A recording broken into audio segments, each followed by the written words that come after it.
Hello everyone, आज की इस वीडियो में आपका स्वागत है। और आज की इस वीडियो में हम UEE के सब दूसरा चैप्टर जो है इलेक्ट्रिकल हीटिंग एंड वेल्डिंग का दूसरा पार्ट स्टार्ट करेंगे, जिसमें आपको थ्योरी भी बताएंगे और उसके ऑब्जेक्टिव क्वेश्चन भी कराएंगे। तो सबसे पहले हम देख लेते हैं इसका सिलेबस क्या है, तभी आपको पता चलेगा कि ऑब्जेक्टिव क्वेश्चन कहाँ से लिए गए हैं, और थोड़ा बहुत थ्योरी भी बता देंगे तो आपको समझ में आ जाएगा। तो हम शुरू करते हैं। तो जो आपका सिलेबस है यही सिलेबस है। इलेक्ट्रिकल वेल्डिंग चैप्टर का नाम है, पहला है टॉपिक पढ़ना है आपका एडवांटेज ऑफ इलेक्ट्रिकल वेल्डिंग, फिर वेल्डिंग के कितने मेथड होते हैं। अब उसी क्रम में आपको पढ़ना है वेल्डिंग के मेथड में रेजिस्टेंस वेल्डिंग पढ़ना है, और रेजिस्टेंस वेल्डिंग कितने प्रकार के होते हैं, स्पॉट वेल्डिंग, प्रोजेक्शन, सीम, बट वेल्डिंग इक्विपमेंट, ये सब चीज़ें पढ़ना है। प्रिंसिपल ऑफ आर्क प्रोडक्शन, मतलब कि आर्क वेल्डिंग में आर्क कैसे उत्पन्न होता है, फिर इलेक्ट्रिकल आर्क वेल्डिंग। इसके बाद आपको पढ़ना है कैरेक्टरिस्टिक्स ऑफ आर्क, मतलब आर्क जो उत्पन्न होता है उसके कैरेक्टरिस्टिक्स क्या हैं। फिर आर्क के लिए जो जो जो इलेक्ट्रोड उपयोग किया जाता है उसके लिए carbon arc, metal arc, hydrogen arc welding. फिर जो आर्क वेल्डिंग है, जो आर्क वेल्डिंग है उसके एप्लीकेशन पढ़ना है। उसके बाद पढ़ना है पावर सप्लाई रिक्वायरमेंट, मतलब कि आर्क वेल्डिंग के लिए किस प्रकार के पावर सप्लाई की आवश्यकता होती है। उसके बाद पढ़ना है advantage of using coated electrodes, मतलब कि जो इलेक्ट्रोड होते हैं वेल्डिंग के लिए, अगर वो इलेक्ट्रोड कोटेड रहते हैं तो उनका क्या एडवांटेज है। फिर कंपैरिजन करना है किसके बीच, वो कंपैरिजन करना है AC एंड DC वेल्डिंग के बीच, और welding of aluminium and copper, aluminium और कॉपर की वेल्डिंग किस प्रकार करते हैं। तो इसके बारे में जो है पूरे चैप्टर में यही पढ़ना है। तो थ्योरी बहुत शॉर्ट में ही आपको बताएंगे, इसके बाद हम ऑब्जेक्टिव क्वेश्चन कराएंगे। देखिए दोस्तों, मैंने कुछ इम्पॉर्टेंट पॉइंट को यहाँ पे नोट किया है, उसको आपको बता देते हैं।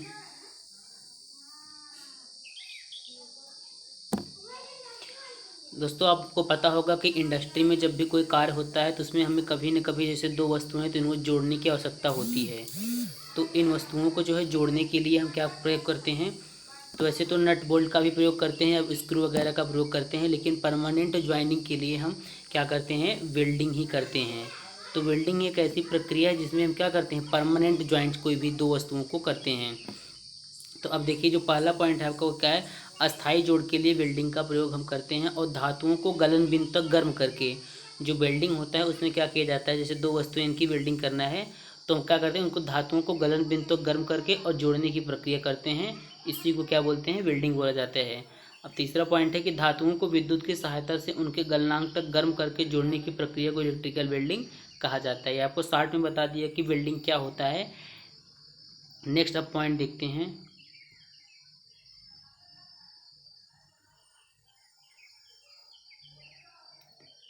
अब देखते हैं कि इलेक्ट्रिकल वेल्डिंग के कौन कौन से लाभ होते हैं। तो आप यहाँ पे देख सकते हैं इलेक्ट्रिकल वेल्डिंग क्या होता है, कि जैसे कि आपको पता है कि दो धातु भागों को अस्थायी रूप से जोड़ने का सब वेल्डिंग सबसे किफ़ायती तरीका होता है।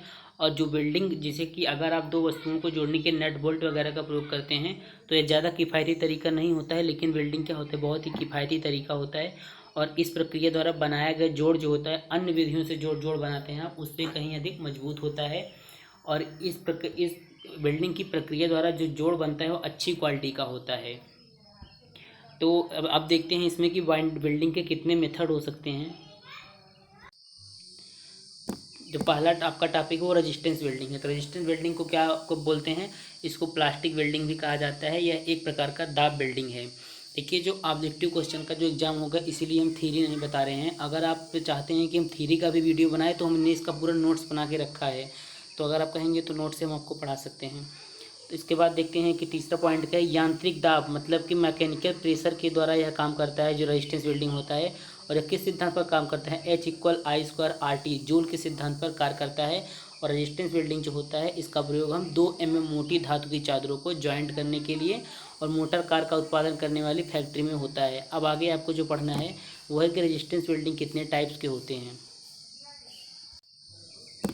तो बात करें दोस्तों रेजिस्टेंस वेल्डिंग की, तो रेजिस्टेंस वेल्डिंग के 4 प्रकार के होते हैं, spot welding, seam welding, projection welding, butt welding. अब इन चारों वेल्डिंग के बारे में आपको थोड़ा बहुत तो जानना होगा, बिना इसके जाने आप ऑब्जेक्टिव क्वेश्चन नहीं सॉल्व कर पाएंगे। तो थोड़ा बहुत देख लेते हैं स्पॉट वेल्डिंग क्या होता है। स्पॉट वेल्डिंग जो होता है इसमें स्टेप डाउन ट्रांसफार्मर का प्रयोग होता है, और इस वेल्डिंग के लिए सबसे अच्छा करंट जो होता है AC करंट होता है, और इसमें 2 वोल्ट की वोल्टता पर 5000 तक की धारा प्रवाहित की जाती है। मतलब कि जब करंट ज़्यादा होता है तभी आर्क उत्पन्न होता है। मतलब कि आर्क को उत्पन्न करने के लिए कम करंट और ज़्यादा करंट और कम वोल्टेज की आवश्यकता होती है। तो इसी प्रकार से आपका सीम वेल्डिंग, प्रोजेक्शन वेल्डिंग और जितना भी सिलेबस में दिया है उनको आपको पहले पढ़ना है। पहले बुक को आप अच्छे से पढ़िए, उसके बाद ही ऑब्जेक्टिव क्वेश्चन करिए, तभी आपको समझ में आएगा। तो दोस्तों जो आपको ये सिलेबस दिख रहा है, इस पूरे सिलेबस को आप बुक से ध्यान से पढ़िए, या फिर कहेंगे तो मैं वीडियो इसका बना दूंगा पूरे इस इलेक्ट्रिकल वेल्डिंग टॉपिक का। तो अब हम देखते हैं ऑब्जेक्टिव क्वेश्चन। कुल मिला के 35 या 40 क्वेश्चन है ऑब्जेक्टिव, जो कि बहुत इंपॉर्टेंट है और इसी चैप्टर से लिए गए हैं। जैसे कि सबसे ज़्यादा क्वेश्चन इसमें कहाँ से आ सकते हैं, आर्क वेल्डिंग जो हो गया वो मेन आपका इंपॉर्टेंट है, और जो रेजिस्टेंस वेल्डिंग हो गया, ये इसका जो प्रकार है, स्पॉट हो गया, प्रोजेक्शन, सीम, बट और वेल्डिंग इक्विपमेंट, इन सबसे ज़्यादा क्वेश्चन आएगा। और फिर क्या और जो क्वेश्चन आ सकता है वो आएगा, जैसे कि एल्युमिनियम के लिए कौन सी वेल्डिंग का प्रयोग किया जाता है, और फिर इसी सिलेबस में है आपके एल्युमिनियम के लिए और कॉपर के लिए। देखिए एल्युमिनियम और कॉपर के लिए, तो यहाँ से ज़्यादा क्वेश्चन आ सकते हैं, तो इसी से हमने ऑब्जेक्टिव क्वेश्चन बनाए हैं। अब उसको देखते हैं।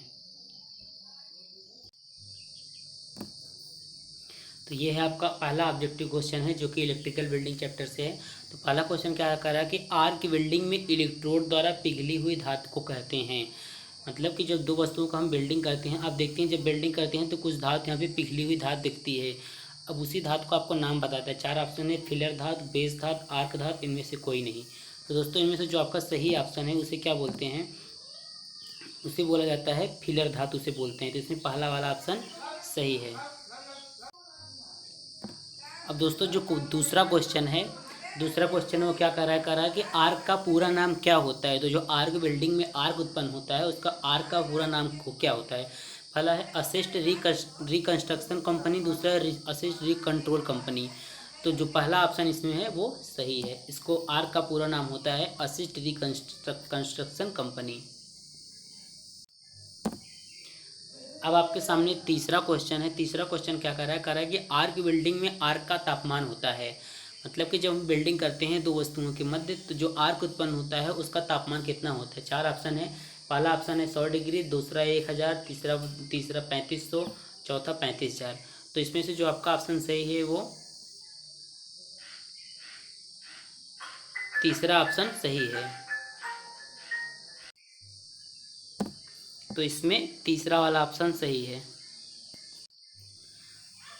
दोस्तों अब हम नेक्स्ट क्वेश्चन देखते हैं। जो हमारा नेक्स्ट क्वेश्चन है वो क्या कर रहा है कि आर को उत्पन्न किया जा सकता है किसके द्वारा, AC करंट के द्वारा, DC करंट के द्वारा, आइदर AC व DC दोनों के द्वारा, इनमें से सभी। तो जो हमारा सही ऑप्शन है उसमें क्या है कि हम आर को जो है दोनों के द्वारा उत्पन्न कर सकते हैं। मतलब कि आइदर AC या DC, या तो AC से या तो DC से, दोनों से ही उत्पन्न कर सकते हैं। तो इसमें से आपका ये वाला ऑप्शन जो है सही है, आइदर AC व DC।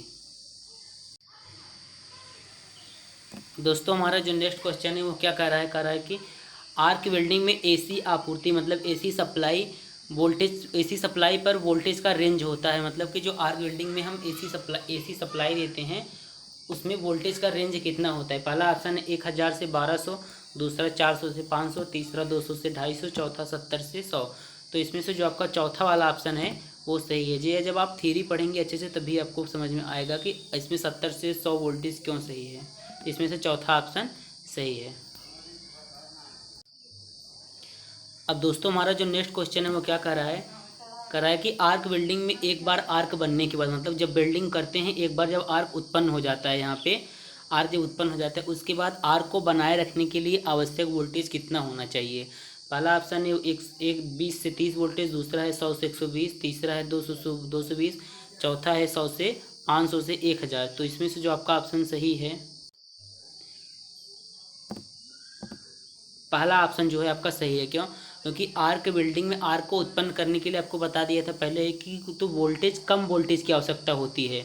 मैंने बताया था कि वोल्टेज जो होगा आपका वो कम होगा, जबकि करंट जो होगा आपका ज़्यादा होगा। आर्क को उत्पन्न करने के लिए ज़्यादा करंट की आवश्यकता होती है, वोल्टेज कम। तो इसमें आप देख सकते हैं सबका मान ज़्यादा है। तो पहला ऑप्शन जो है इसमें से वो सही है। दोस्तों अब हमारा जो नेक्स्ट क्वेश्चन है वो क्या है, 7वां नंबर का क्वेश्चन क्या कर रहा है कि आर्गन आर्क वेल्डिंग में इलेक्ट्रोड बना होता है। पहला ऑप्शन है कार्बन, जो 4 ऑप्शन है पेज ब्रेक हो गया, मैं दिखा देता हूँ। और जो है steel, tungsten, no electrode is needed. तो इसमें से 4 ऑप्शन दिया गया है, steel, tungsten, no electrode is needed. तो इसमें जो आपका सही ऑप्शन है वो है टंगस्टन का प्रयोग किया जाता है आर्गन आर्क वेल्डिंग में। तीसरा ऑप्शन इसमें सही है।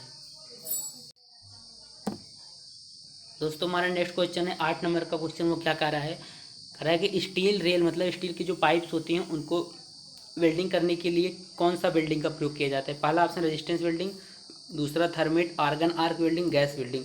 दोस्तों इसमें से जो आपका ऑप्शन सही है वो दूसरा ऑप्शन इसमें से सही है, थर्मेट वेल्डिंग का प्रयोग किया जाता है स्टील रेलों को वेल्ड करने में। अब हमारा नेक्स्ट क्वेश्चन है 9 नंबर क्वेश्चन क्या कह रहा है वेल्डिंग के दौरान कौन सी किरणें निकलती हैं। तो आपको पता है जब आप देखते हैं कि जब वेल्डिंग करते हैं तो उसमें हल्की ब्लू कलर की क्या होती है, लाइट्स निकलती हैं।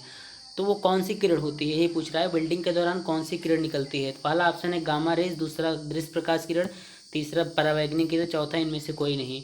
दोस्तों इनमें से जो ऑप्शन आपका सही है वो है पराबैंगनी किरण। तो वेल्डिंग के दौरान कौन सी किरण निकलती है, उसका नाम है पराबैंगनी किरण निकलती है। अब हमारा नेक्स्ट क्वेश्चन 10 नंबर का क्वेश्चन, वो क्या कह रहा है कि आर्क वेल्डिंग में प्रयोग होने वाला ट्रांसफार्मर कौन सा है। तो आपको इसे थोड़ा सा पहले थ्योरी जो बताए थे उसमें बता दिए थे कि वेल्डिंग में जो ट्रांसफार्मर प्रयोग होता है वो स्टेप डाउन ट्रांसफार्मर का प्रयोग होता है। तो 4 ऑप्शन है, step up, step down, 1 to 1, इनमें से कोई नहीं। तो इसमें से जो सही ऑप्शन है वो आपका क्या है, स्टेप डाउन।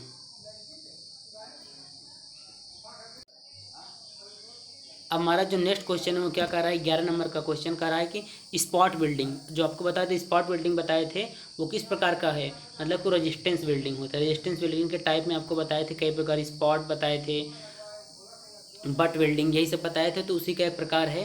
तो इसमें क्या कर रहा है, स्पॉट वेल्डिंग में किस धातु का इलेक्ट्रोड होता है। पहला ऑप्शन है स्टील, तांबा, अलाय, इनमें से कोई नहीं।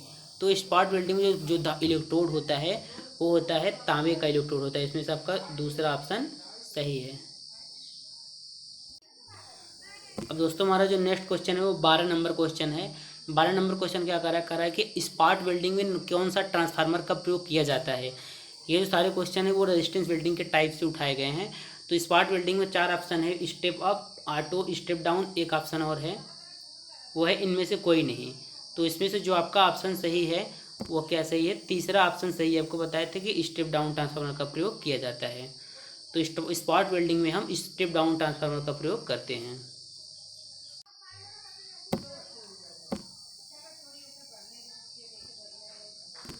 अब जो नेक्स्ट क्वेश्चन है वो हमारा 13 नंबर क्वेश्चन, वो क्या कह रहा है कि निम्न में से कौन सी रेजिस्टेंस वेल्डिंग नहीं है। स्पॉट वेल्डिंग रेजिस्टेंस वेल्डिंग नहीं है, butt welding, pressure welding, percussion welding. तो आपको पता है ये सारे रेजिस्टेंस वेल्डिंग के प्रकार हैं, कौन कौन से, ये percussion welding, butt welding, spot welding. लेकिन प्रेशर वेल्डिंग जो है रेजिस्टेंस वेल्डिंग वो नहीं होता है। तो इसमें से जो आपका ऑप्शन सही है वो क्या सही है, प्रेशर वेल्डिंग सही है। अब हमारा जो नेक्स्ट क्वेश्चन है वो क्या कर रहा है, 14 नंबर क्वेश्चन है। वो कह रहा है कि अपसेट बट वेल्डिंग में किस प्रकार के प्रतिरोध का अनुभव होता है। तो अपसेट बट वेल्डिंग जो है ये भी रेजिस्टेंस वेल्डिंग का एक टाइप है। तो इसमें 4 ऑप्शन है, electric resistance, magnetic resistance, thermal resistance, all air resistance. तो इसमें से जो आपका ऑप्शन सही है वो क्या सही है, पहला वाला ऑप्शन सही है, इलेक्ट्रिक रेजिस्टेंस का अनुभव होता है अपसेट वेल्डिंग में। अपसेट बट वेल्डिंग में इलेक्ट्रिक रेजिस्टेंस प्रतिरोध का अनुभव होता है। अब दोस्तों हमारा जो नेक्स्ट क्वेश्चन है 15 नंबर क्वेश्चन है वो क्या कह रहा है कि फ्लैश बट वेल्डिंग प्रक्रिया निम्नलिखित में से किसे आसानी से वेल्ड किया जा सकता है। मतलब कि जो फ्लैश बट वेल्डिंग प्रक्रिया होती है उनमें से किस पदार्थ को आसानी से वेल्डिंग किया जा सकता है। इसमें 4 ऑप्शन दिए गए होंगे, ये 4 ऑप्शन आपको दिए गए हैं, tin, lead, cast iron, carbon steel. तो इसमें से जो आपका सही ऑप्शन है इसमें हम कार्बन स्टील का जो वेल्डिंग होता है सबसे आसान तरीके से कर सकते हैं। तो इसमें से आपका चौथा वाला ऑप्शन, ये ऑप्शन सही है, चौथा ऑप्शन इसमें से ये सही है। अब हमारा जो नेक्स्ट क्वेश्चन है वो क्या कह रहा है कि स्पॉट वेल्डिंग में प्रयुक्त इलेक्ट्रोड, जो वेल्डिंग के लिए जो इलेक्ट्रोड प्रयोग किए जाते हैं वो किस सामग्री का बना होता है स्पॉट वेल्डिंग। पहला है only copper, copper and tungsten, copper and chromium, copper and aluminium. तो इसमें जो स्पार्ट वेल्डिंग होता है उसमें इलेक्ट्रोड जो होता है कॉपर एंड एल्यूमिनियम पदार्थ का बना होता है। तो इसमें से आपका चौथा वाला ऑप्शन इसलिए सही है। अब हमारा जो नेक्स्ट क्वेश्चन है वो क्या कर रहा है कि स्पार्ट वेल्डिंग में धातुओं को वेल्डन एक दूसरे से कैसे जुड़ा होता है। पहला ऑप्शन इलेक्ट्रिक कॉन्टैक्ट से, मैग्नेटिक फील्ड से, मैकेनिकल प्रेशर से, एक लास्ट ऑप्शन है वो चौथा ऑप्शन है कि डायरेक्ट करंट से। तो इसमें से जो आपका सही ऑप्शन है मैकेनिकल प्रेशर से, तो इसमें से तीसरा ऑप्शन आपका सही है। अब जो नेक्स्ट क्वेश्चन है वो हमारा वो क्या कर रहा है, 18 नंबर क्वेश्चन है। वो कह रहा है कि स्पार्ट वेल्डिंग प्रक्रिया में दबाव डालने के लिए निम्नलिखित में से किस विधि का प्रयोग नहीं किया जाता है। पहला ऑप्शन है हैंड लीवर, दूसरा फुट लीवर, तीसरा एयर प्रेशर, चौथा हाइड्रोलिक सिलेंडर। तो इसमें से जो सही ऑप्शन है आपका वो है हैंड लीवर। हैंड लीवर का प्रयोग स्पार्ट वेल्डिंग प्रक्रिया में दबाव बनाने के लिए नहीं किया जाता है।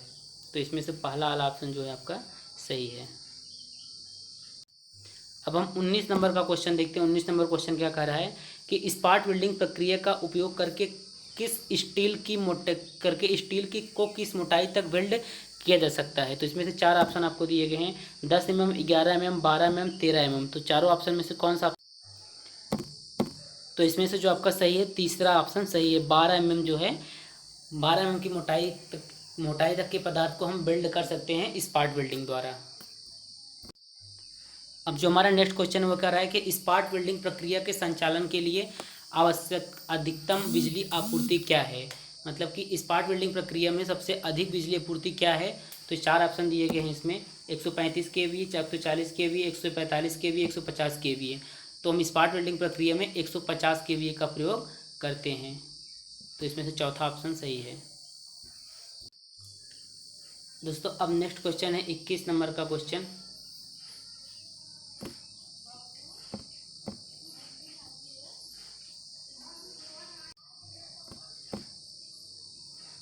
इसमें कह रहा है कि स्पार्ट वेल्डिंग प्रक्रिया के संचालन के लिए आवश्यक न्यूनतम बिजली आपूर्ति क्या है।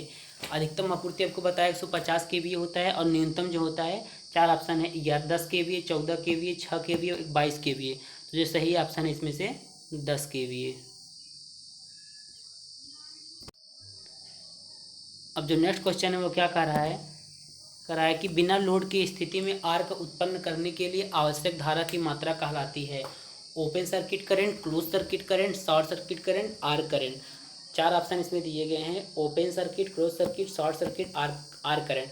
तो आपको बता दें कि बिना लोड की स्थिति में आर्क को उत्पन्न करने के लिए जो आवश्यक धारा की मात्रा होती है उसे हम शॉर्ट सर्किट करंट बोलते हैं। तो इसमें से आपका तीसरा ऑप्शन सही है।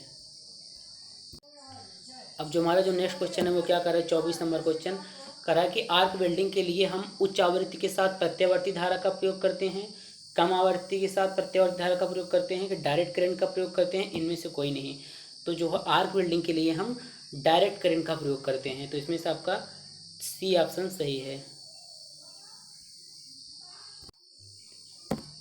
अब जो नेक्स्ट क्वेश्चन है 25 नंबर क्वेश्चन वो कह रहा है कि आर्क वेल्डिंग के लिए उपयुक्त नहीं है। पहला ऑप्शन है थिन सेक्शन, मतलब कि आर्क वेल्डिंग के लिए कौन सा उपयुक्त नहीं है। थिन सेक्शन नहीं उपयुक्त है, thick section, both A and B, none of above. तो इसमें से जो आर्क वेल्डिंग के लिए उपयुक्त नहीं होता है वो होता है थिन सेक्शन। पहला ऑप्शन इसमें सही है। अब हम नेक्स्ट क्वेश्चन देखते हैं। 26 नंबर का क्वेश्चन क्या कर रहा है कि स्टील पाइप का निर्माण द्वारा किया जाता है, किसके द्वारा, आर्क वेल्डिंग के द्वारा, थर्मिट वेल्डिंग के द्वारा, रेजिस्टेंस वेल्डिंग के द्वारा, आर्गन वेल्डिंग के द्वारा। तो जो स्टील पाइप का हम निर्माण किया जाता है वो हम आर्क वेल्डिंग के द्वारा करते हैं। इसमें से आपका तीसरा ऑप्शन सही है। अब नेक्स्ट क्वेश्चन देखते हैं। इसमें क्या करें, निम्नलिखित में से कौन शेष से भिन्न है। मतलब कि चार ऑप्शन दिए गए हैं, स्पॉट वेल्डिंग दिया गया है और तीन ऑप्शन है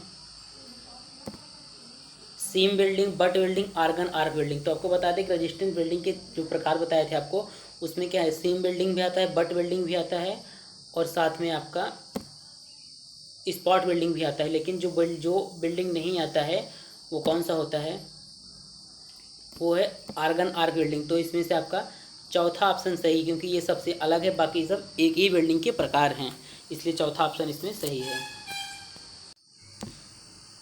अब जो इसमें से नेक्स्ट क्वेश्चन है वो क्या कर रहा है, प्लास्टिक वेल्डिंग का उदाहरण है।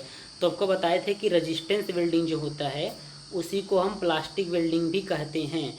तो प्लास्टिक वेल्डिंग का उदाहरण कौन सा होता है? गैस वेल्डिंग, ये गलत है। रेजिस्टेंस वेल्डिंग यही सही है। थर्मिट वेल्डिंग ये भी गलत है। ननादी यही गलत है। तो इसमें जो आपका सही ऑप्शन है वो है रेजिस्टेंस वेल्डिंग, सही ऑप्शन है। अब जो नेक्स्ट क्वेश्चन है हमारा वो क्या कह रहा है? वो कह रहा है कि 29 नंबर क्वेश्चन है, कह रहा है ग्रे आयरन, मतलब कि जो ग्रे आयरन है, ग्रे आयरन को आमतौर पर किसके द्वारा वेल्ड करते हैं? आर्क वेल्डिंग के द्वारा, गैस वेल्डिंग, टीआईजी वेल्डिंग, एक और ऑप्शन दिया गया है। तो आपको पता है ग्रे आयरन का प्रयोग हम किस में करते हैं? आर्क वेल्डिंग के द्वारा इसको वेल्ड करते हैं। इसमें से आपका पहला ऑप्शन जो है सही है। अब जो नेक्स्ट क्वेश्चन है वो क्या कर रहा है? कह रहा है कि 30 नंबर क्वेश्चन है, निम्नलिखित में से कौन वेल्डिंग के लिए आवश्यक नहीं है? Electrode holder, work clamp, cable, gloves. तो वेल्डिंग के लिए कौन सी चीज़ आवश्यक नहीं होती? ग्लव्स की आवश्यकता नहीं होती। आपको पता होगा कि वेल्डिंग करते समय हम ग्लव्स थोड़ी लगाते हैं, जबकि इलेक्ट्रोड होल्डर होता है, वर्क क्लैंप भी होता है, केबल भी होता है, लेकिन ग्लव्स नहीं होता है। तो इसमें से सही ऑप्शन कौन सा है आपका? ये ग्लव्स सही है। अब जो नेक्स्ट क्वेश्चन है वो क्या कह रहा है? कह रहा है कि वेल्डिंग विद्युत परिपथ होता है।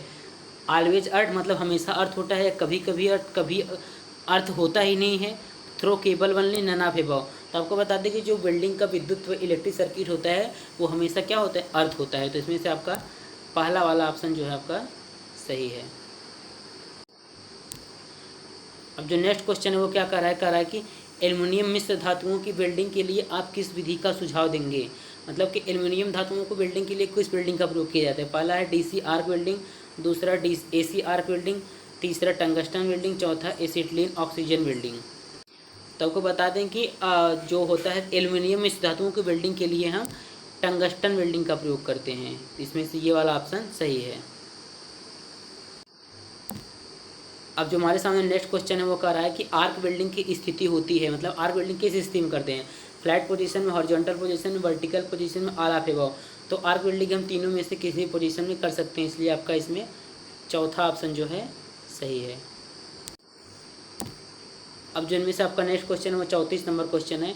वो कह रहा है कि प्रतिरोध वेल्डिंग के लाभ हैं। पहला ऑप्शन, कम कौशल की आवश्यकता होती है, कम विकृत होती है, फिलर सामग्री कोई ज़रूरत नहीं, इनमें से कोई नहीं। तो इनमें से जो तीनों ऑप्शन जो हैं गलत हैं कि प्रतिरोध वेल्डिंग का लाभ जो है ये कम कौशल की आवश्यकता, ये भी गलत है क्योंकि इसमें कौशल की आवश्यकता होनी चाहिए। कम विकृत, ये भी गलत है, ये भी गलत है। तो इनमें से कोई नहीं जो है, ये वाला ऑप्शन इसमें ऐसा आपका सही है। इन क्वेश्चन के जो ऑब्जेक्टिव हैं इनको बनाने में हमने पूरा कोशिश किया कि कहीं गलत नहीं। लेकिन अगर आपको लगता है कि किसी भी क्वेश्चन में समस्या है या किसी भी क्वेश्चन का आंसर आपको गलत लगे तो आप कमेंट करके बताएं। उस क्वेश्चन का जो आंसर है उसको हम फिर से रिव्यू करेंगे और अगर आंसर गलत हुआ तो उसको हम फिर से अपडेट कर देंगे। अगले वीडियो में जो हम लाएंगे वो आपका लाएंगे तीसरा chapter utilisation of electrical energy का।